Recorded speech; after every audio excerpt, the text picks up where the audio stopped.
Hello and welcome again to another DTC Employee Spotlight. I'm your host, Tom Duggan, and today we're with Miss Cindy Twilla. She's a member of the DeKalb Telephone Cooperative's TCC. I'll let you elaborate. TCC is Technical Control Center, correct? Yes. Cindy, let's talk a little bit about your DTC background. How long you've been with the company, and kind of start from the beginning and where you've worked to till today. Well, I've been here for 10 years in August. Always been in technical control. Before that, I was working with the school system for 12 years in accounting. Loved it and was kind of nervous about coming here, but love this place, have no regrets. I enjoy working, at TCC and in the technical control part, Right. dealing with customers, and I like it. You seem to have a great group of co-workers that you work with in the TCC, but talk about maybe the most gratifying part of your job. What do you enjoy most about it?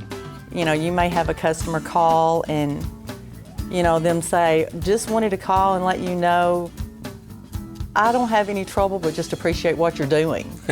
But I guess just, not knowing something different every day, that I like that. Cindy, you were born and raised in Smithfield. Talk about what life was like growing up, and I believe you've been working since you were about 13 years old, if I read correctly. At age 13, I started working at it was a little fast food place. My daughter gives me a hard time about it now. She, it's called the Jet Burger. Right. It was right across from the high school. And because she would say, did you have to buy roller skates? And I'm going, no. But big family, I've got 6 brothers and sisters. Wow. So I've always worked, but enjoyed it. I couldn't see myself not working. Cindy, we want to get into our main story today, but in leading up to that, at one point I know you were a big fitness person. I think you still are for that matter, but it was because of that led you to discover something that forever changed your life. Talk about what you would do and kind of how you worked hard to stay in shape. I used to walk a lot and, or do the aerobics and, things like that. And just, I did them practically every day. And me and a coworker, through lunch, we would get in a little office that nobody was using and put on a little aerobic tape. Right. And I got to where that I wasn't making it through a warm-up, and that's just not like me because, we've been doing this for years. And, she would say, Cindy, what is wrong? Your lips are turning blue. And I'm going, just give me a minute, just let me catch my breath, and it was just like, there's something going on. Right. I just didn't know what. And I guess that's when it started, with the breathing part, with not being able to catch my breath. Right. And of course, before that, probably about a year before that, just like my fingertips would just turn white. Wow. If I got cold. Right. Or if I ran my hands under cold water, they would turn white. And I had asked, at that time, my father-in-law, he's passed, but, what's wrong with my fingers? And of course, he just, you've got Raynaud. What causes that? How did I get it? And he said, there's no really cause. There's no cure. Right. You just put on gloves. Your hands get cold, you put on gloves. And so that's what I did. And then a few months later, noticed my eyes wasn't tearing or watering, and, my mouth would get extremely dry. And, I asked my brother-in-law, he's a practitioner, and, he was running all these tests, and he said, you've got Sjogren's. And I'm going, seriously, what is this? Right. And so, they gave me some meds for the Sjogren's, and it's just something that there's no cure, but, it's treatable. And so it kind of went from there, and then a year later, I can't breathe, I can't catch my breath. So I go back to my brother-in-law, and he just kind of ran me through the ringer, You go and think, okay, I'm going to have a little checkup, and my sister was with me. We were going to go shopping afterward. Right. And he's calling me, Cindy, get back. I've got an appointment today with the health specialist, the heart specialist. And of course, I'm tore all to pieces. I went for a little checkup thinking, okay, I can't breathe. It must be, and my sister was with me, so she's going, oh my gosh. Wasn't expecting, to have to go to a heart doctor the same day. Right. So they tried to do a stress test. I couldn't make it on the stress test. Wow. I couldn't get on the machine to do anything that. So he started running tests, and at first they thought, well, you've got a hole in your heart. Right. With Raynaud, even though your fingers turn white, when they put the little thing on your finger to test your oxygen level, well, they were putting it on my finger, and I'm going, it's cold, you're not going to get a good reading. Well, it read like 40. So it's like, I was almost like that, like, oh my gosh, how are you even here? Right. And I'm saying, put it on another finger, because that wasn't reading. And like they put me on oxygen right there, Yeah. them willing it in. And, like I said, we wasn't expecting. So it was just it was an eye-opening experience, And then after that, there was just kind of test after test. And probably about 2 weeks later was when they diagnosed the pulmonary and sent me to a pulmonologist. That was causing the breathing issues, and you come to find out it was quite serious, something, and again, I'll let you elaborate, that's basically no cure but treatable, and of course you're being treated for that today. Yes. When I went to the pulmonologist, a lady at Vanderbilt, she ran all these tests, the heart cath, and I've never had anything like, When I went to the hospital, it was to have, 2 kids, and Right. that was it, Yeah. So being at Vanderbilt, and very intimidating on its own, and they did the heart cath, and they said it was pulmonary hypertension. Didn't have anything to do with a hole in the heart, because that's kind of what they were wanting it to be, because they could actually fix that. Right.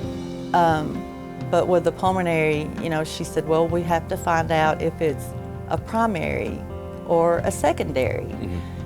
I don't know what kind of questions to ask. And I didn't know what to ask, because I guess I was scared to ask something that I may not want to hear the answer, to. And so when they told me that they would see if it was a primary, there's no cure, and it is treatable, but the life expectancy is not very long.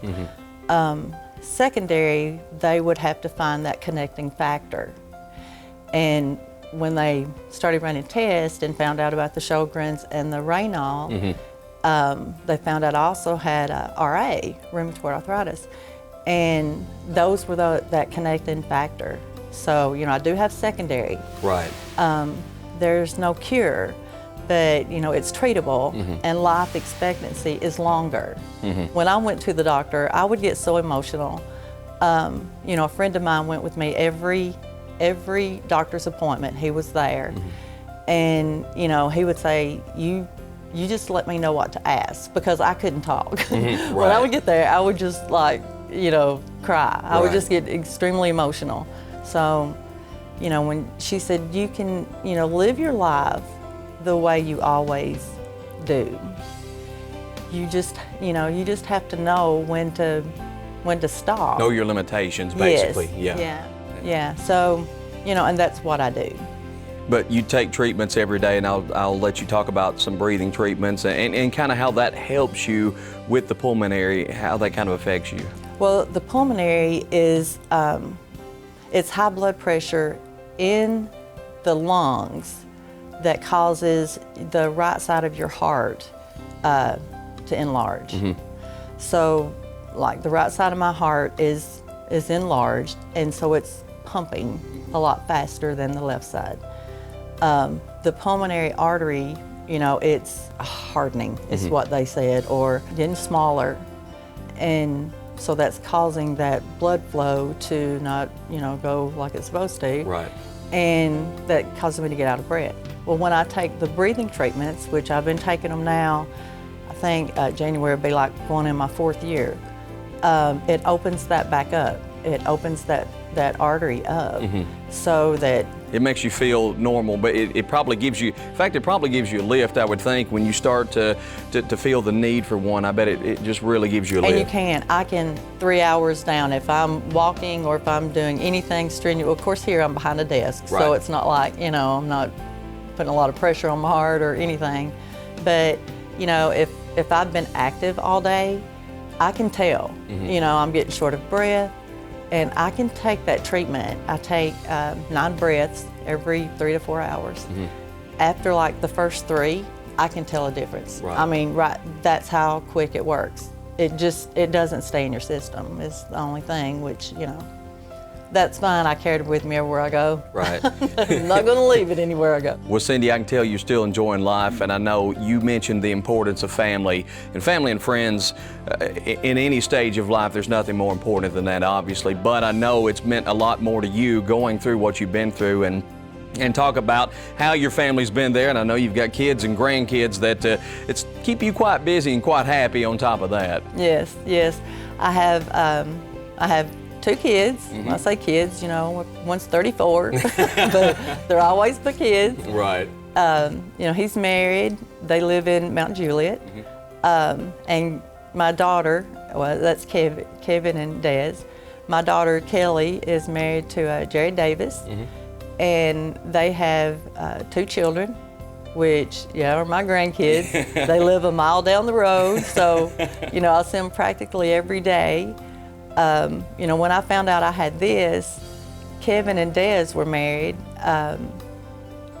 but, you know, they don't have children right now. And Kelly and Jared was engaged. Right. So, you know, I just kept thinking, oh my gosh, you know, I just want to be around to, you know, to watch my kids grow. And, Yeah. Or, you know. Right. So when, you know, Kelly gets pregnant with Kimber, I'm saying, okay, I just want to be able to hold her.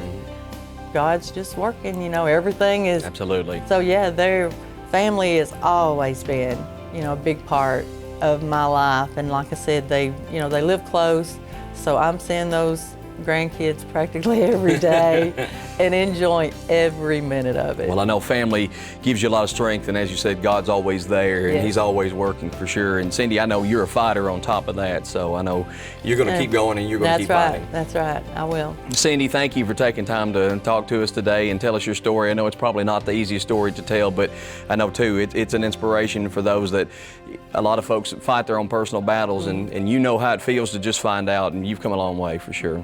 Well, thank you. Thank you. Cindy Twilla, the focus of this month's DTC Employee Spotlight. For DTC, I'm Tom Duggan.